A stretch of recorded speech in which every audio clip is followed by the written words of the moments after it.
to wrap up everything, this is a targeted harassment. This is a targeted political maneuver.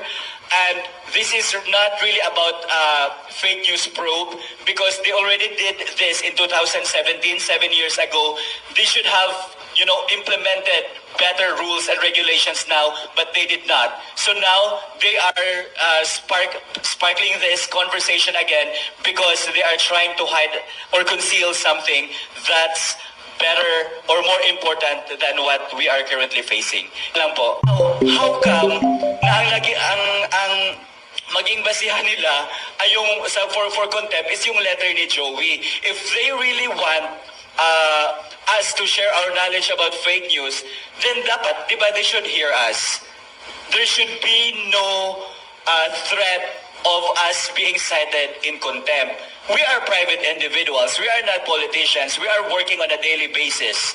So with them detaining us or with them citing us in contempt, they are also cutting our ability to earn.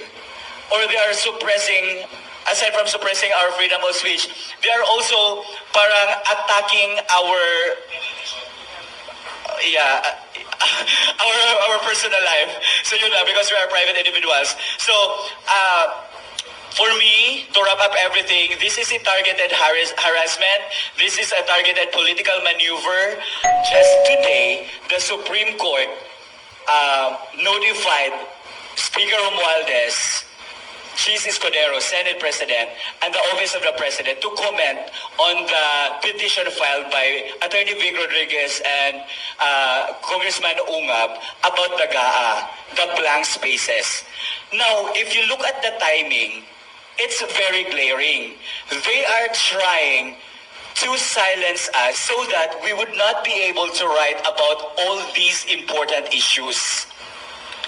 So this is not just about what we did right now, the filing of petition in the Supreme Court is not evasion of, or we're not evading accountability. We are fighting them because we don't want to be ruled by felons. You know what I mean?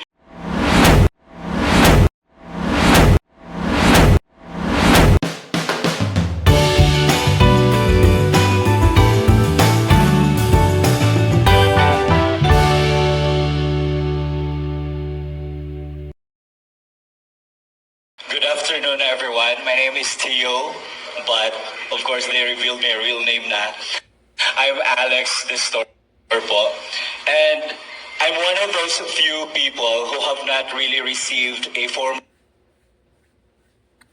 posted my name sa media, and that's the only time I was made aware that I'm included on those 40 social media users that are invited by the House of Representatives on their probe about fake news.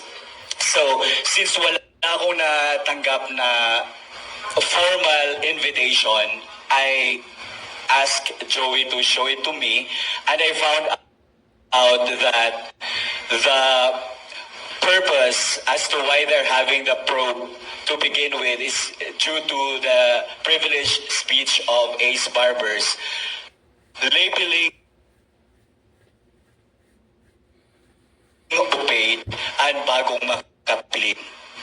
There is no discussion as to what constitutes being a bagong makapili, or there's no proof showing that we are paid by narco politicians or even Pogo. I myself has no any link with Pogo operators, so how can I possibly be paid by them? So that's the first question.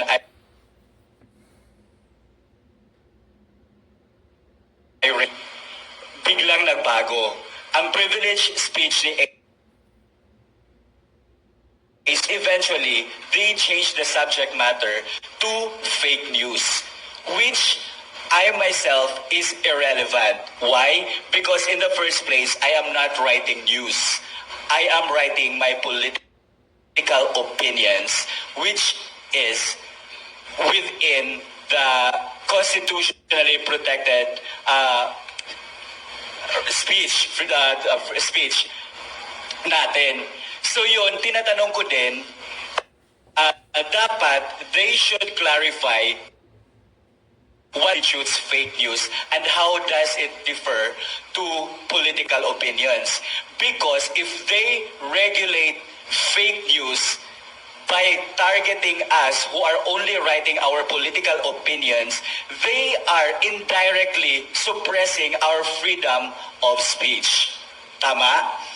Kasi they are converting our opinions as news. So that's the harm that I have seen sa probe ni Dan Fernandez about this subject matter.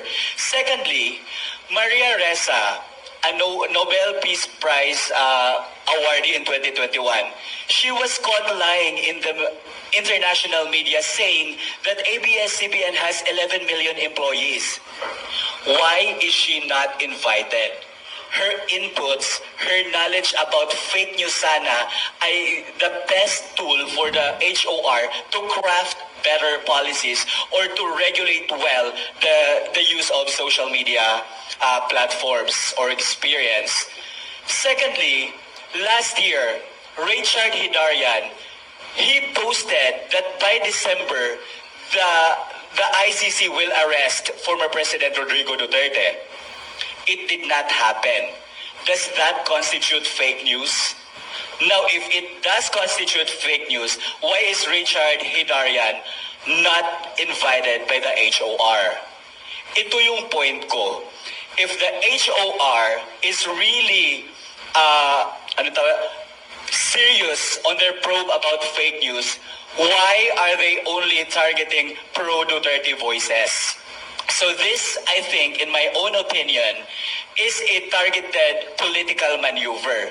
We know for a fact that within the week, the SecGen will transmit the impeachment raps against VP Sara, the 3 impeachment raps against VP Sara.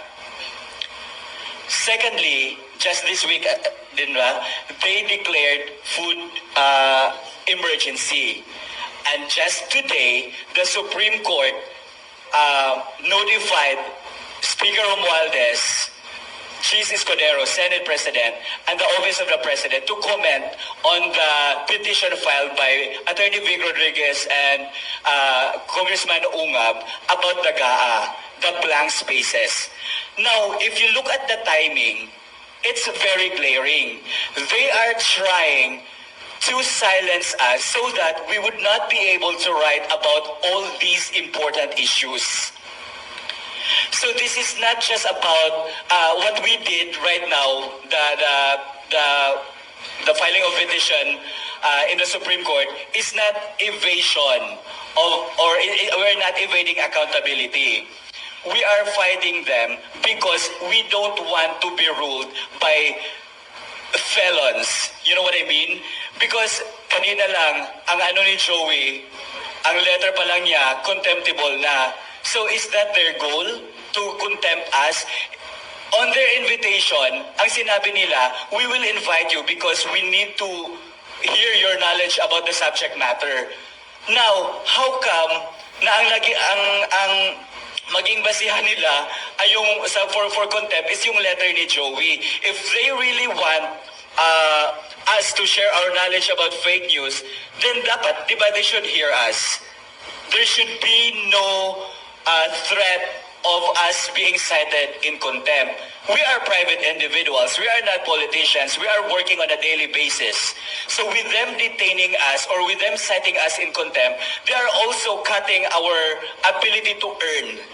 Or they are suppressing, aside from suppressing our freedom of speech, they are also parang attacking our our personal life.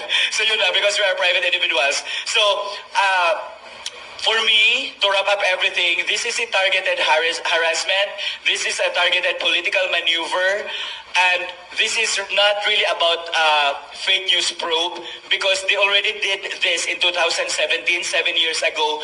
They should have, implemented better rules and regulations now, but they did not. So now they are sparkling this conversation again because they are trying to hide or conceal something that's better or more important than what we are currently facing. Lang po, magandang hapon po sa inyo lahat.